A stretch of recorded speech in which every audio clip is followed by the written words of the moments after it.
नमस्कार, जय जोहार संगवारी हो। आप मन देखा तो छत्तीसगढ़ तक। मैं हो आप मन संग पूजा शर्मा, मोर संग मोर सहयोगी मयंक ठाकुर।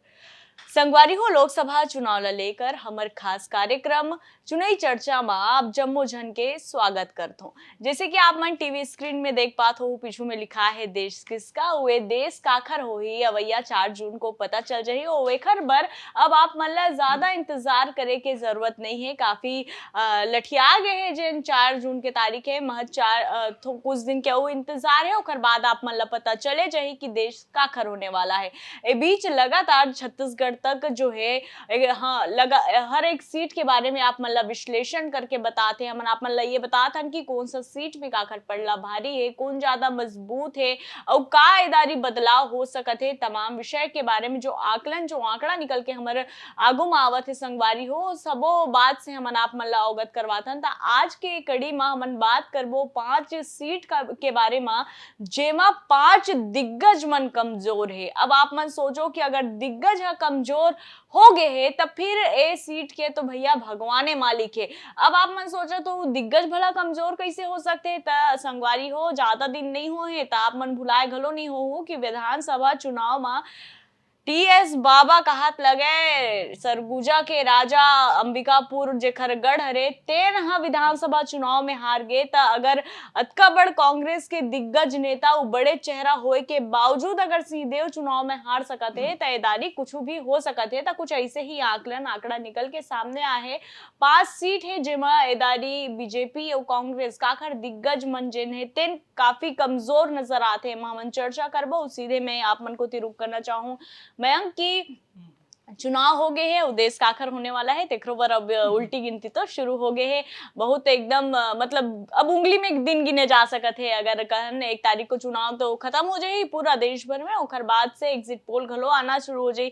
ए बीच जो अपन हमारे जो राजनीतिक पंडित है जिन मन बहुत करीब से छत्तीसगढ़ के राजनीति ला देखा थे, विभिन्न जिला के राजनीति, लोकसभा क्षेत्र के राजनीति देखा थे, उखर मन के आकलन का कहा थे, उखर मन के आंकड़ा का कहा थे, कौन सा वो 5 सीट है जिसमें हम समझ पाथन कि यहाँ दिग्गज मन काफी कमजोर है। बिल्कुल पूजा, जैसे बताया कि भाई देश किसका एक हर बार इंतजार लंबा हो गया। छत्तीसगढ़ के हमारे छत्तीसगढ़ के भाई बहनी मन पर तो इंतजार अब लंबा हो गया।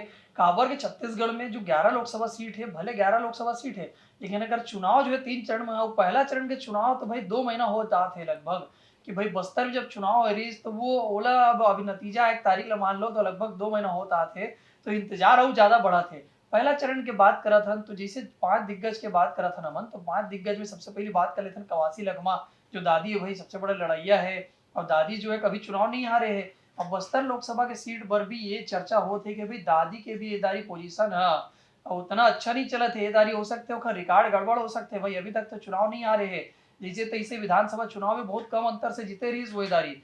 वो तारीख काबर विधानसभा चुनाव में तीसरा मोर्चा होकर खेल बिगाड़ दे रही भाई बीजेपी कांग्रेस के साथ ही। वहाँ सीपीआई के जो प्रत्याशी रही मनीष कुंजाम, वो भी खेल बिगाड़ दे रही।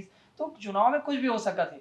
एक अलावा हम बात करें तो भाई राजनांदगांव काबर छत्तीसगढ़ के चुनाव बात करें, और राजनांदगांव में एक से बात एक बिना अधूरा है कि भाई वहाँ पूर्व मुख्यमंत्री और सबसे तेज तर्रार नेता भूपेश बघेल चुनाव लड़ा थे। और भूपेश बघेल के जो खेल है वो कवर्धा को तिल बिगड़ा थे। काबर कवर्धा के जो खिलाड़ी माने जाते संतोष पांडे, वो वहां चुनाव में बीजेपी पर दोबारा भरोसा जताया है। और सबसे बड़ी बात है कि ये जो विधानसभा चुनाव रही पूजा, ओमें जो छत्तीसगढ़ की खासकर राजनांदगांव सीट में कवर्धा पंडरिया जो क्षेत्र है, वहां पर लगभग 1.5 लाख के जो गड्ढा है ओला जो बीजेपी पार्ट के आगे निकले हैं।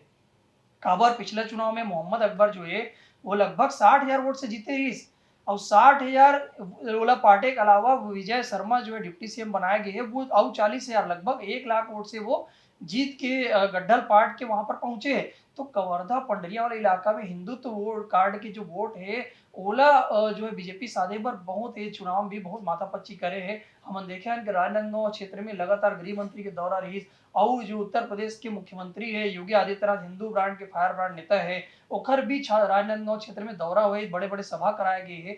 तो तमाम दाव पेच वहां पर लगाए गए हैं। तो भूपेश बघेल भले वो दिग्गज नेता है, लेकिन राजनांदगांव क्षेत्र में ओखर भी जो दाव कुछ भी हो सकते थे, वहां पर काटक मुकाबला देखे पर मिले हैं। एक अलावा हम बात करें तो भाई कोरबा के बात करें, काबर की राजनांदगांव के बात निकली तो कोरबा की बात आया था कि राजनांदगांव काबर चरणदास महंत था जो बयानबाजी करे, ओखर जो तार है कोरबा जुड़े अब कोरबा में एदारी जो है सरोज पांडे के भी दाव वहां पर कमजोर चले थे, ये बात निकल के आते।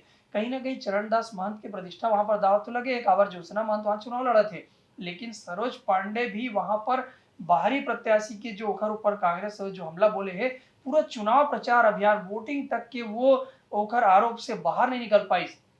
और कहीं ना कहीं बीजेपी में भी वहां पर कुछ भीतरघात के मामला नजर आते, और ये बात निकल के आती है जिसे वहां के राजनीतिक पंडित मन बताते। वहीं कांग्रेस जो है काबर की वहां पर शहरी क्षेत्र में वोटिंग कम हुई, ग्रामीण क्षेत्र में वोटिंग ज्यादा हुई।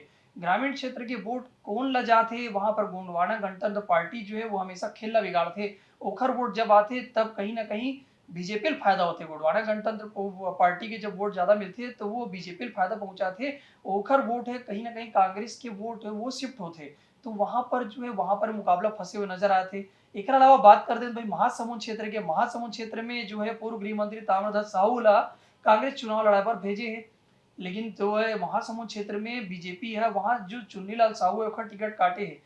ऐसे में साहू समाज के वोट है वो कौन कोती जात है, साहू समाज की जो नाराजगी है बीजेपी कितना भारी पड़ सकत है।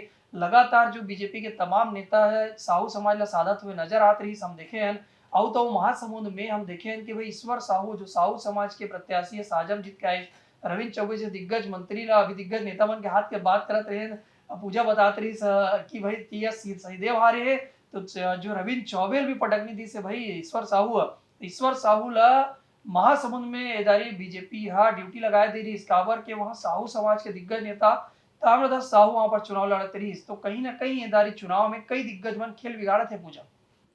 बिल्कुल था। अब ये जो दिग्गज मन के खेल बिगड़त है खड़सेती काबर की, भले एक तो कांग्रेस के ऊपर एक हार के कहे जाए हार जो है ओखर सामना कांग्रेस करी से विधानसभा चुनाव में एकर बाद लगे रही से कि उतना जल्दी अपन आप ला रिकवर नहीं कर पाई कांग्रेस, लेकिन जिन हिसाब से लोकसभा चुनाव में प्रत्याशी मन के जाल बिछे से कांग्रेस आए वाकई घेराबंदी करे बर कांग्रेस की काफी ज्यादा बेहद बड़े और अच्छा रणनीति माने जात रही से। लेकिन एकर संगे संग अगर हम बात करबो तो इदारे की जिन लोकसभा चुनाव रही से तेमा मुद्दा न दागे रही से, बात केवल चेहरा में होत रही से, आरोप प्रत्यारोप में होत रही से। एक और जहां जिन आरोप और जिन बयानबाजी चले मोदी के चेहरा में यहाँ पर पूरा चुनाव बीजेपी लड़े है, खुद बीजेपी के कई नेता कार्यकर्ता मने बात ला कहे है कि भैया चेहरा कोई भी हो, प्रत्याशी कोई भी हो, चेहरा तो केवल प्रधानमंत्री नरेंद्र मोदी है। एक कोती बीजेपी मन के हाथ में रही से मोदी के गारंटी और मोदी के चेहरा, तो वही डिफेंड करत नजर आई से